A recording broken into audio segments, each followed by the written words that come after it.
Okay.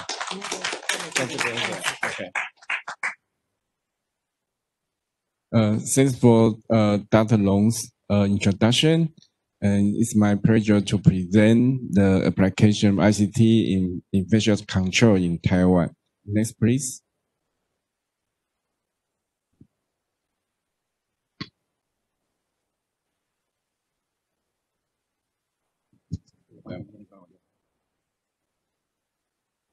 I don't have time to prepare.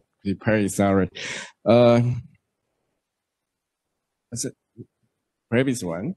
Oh, this one.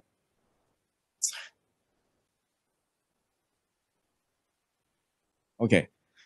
With high transmissibility and no effective vaccine or therapy, COVID-19 is now a global pandemic. Countries have integrated digital technology into the government coordinated containment and mitigation process, including surveillance, testing, contact tracing, and strict quarantine, which could be associated with the early flattening of the incidence curve.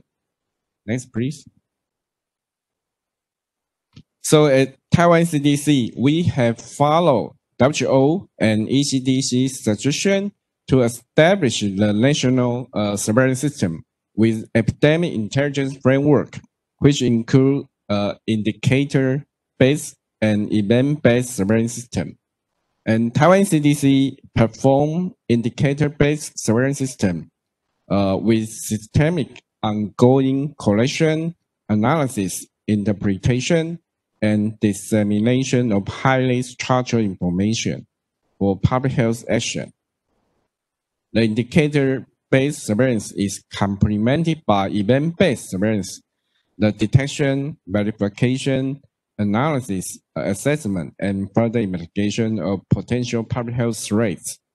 And recently, we have started to use information technology for automation of the data collection, analysis, visualization, and alerting. Next, please.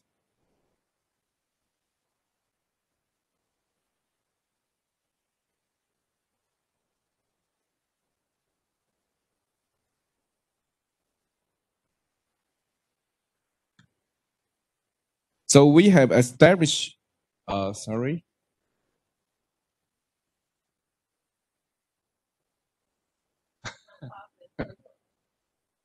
Already?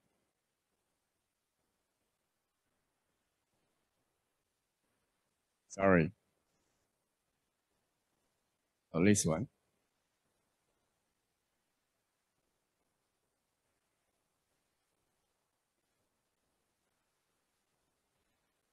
So this one. Okay. So we have established a data warehousing for the surveillance data. The reported COVID-19 data will also be updated on the warehouse system in near real time. Every morning, our web page will automatically update the COVID-19 dashboard and import case on the global map. We also provide the updated open data portal for the COVID-19. Next, please. So we also cooperate with other companies together to develop the chatbots for COVID-19 and other infectious disease to answer questions for the public. The kind of app application have been developed, including Line at Facebook Messenger and Google Assistant. Next, please.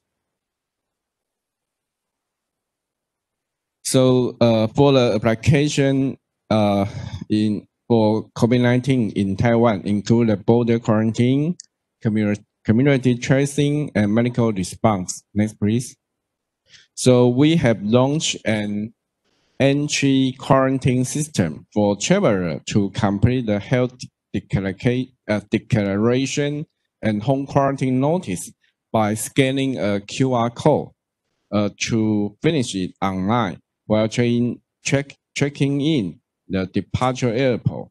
Upon arrival at Taiwan airport, the traveler can present his mobile health declaration pass, which was sent via text message to mobile phone, allowing for faster immigration clearance for those without symptoms.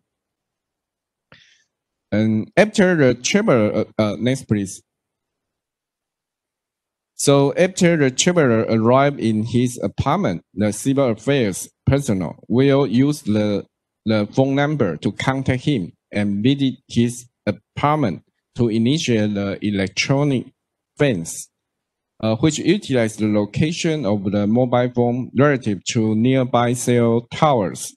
The mobile-based electronic fences have been established to ensure people remain in quarantine. The system monitors phone signal to alert police and local officials if those in quarantine move away from their home or turn off their phone. The authority would contact or visit those who trigger an alert. We also use the 9 bot to follow the health of the quarantine persons. Next, please. So this is the tracing dashboard displaying the quarantine person information, the range of electronic fence, and the trace location during the last 24 hours. Next, please. So this is the view of the tracing dashboard for the manager label. This picture shows the total number of the quarantine and its distribution.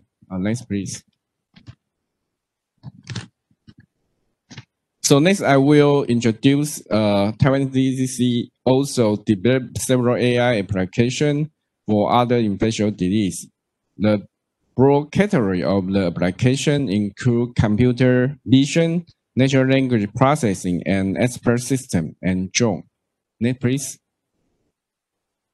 So we have collaborated with the AI lab to develop an AI-assisted malaria diagnosis. In this diagnosis study, we use a one-stage deep learning framework and benchmark data sets.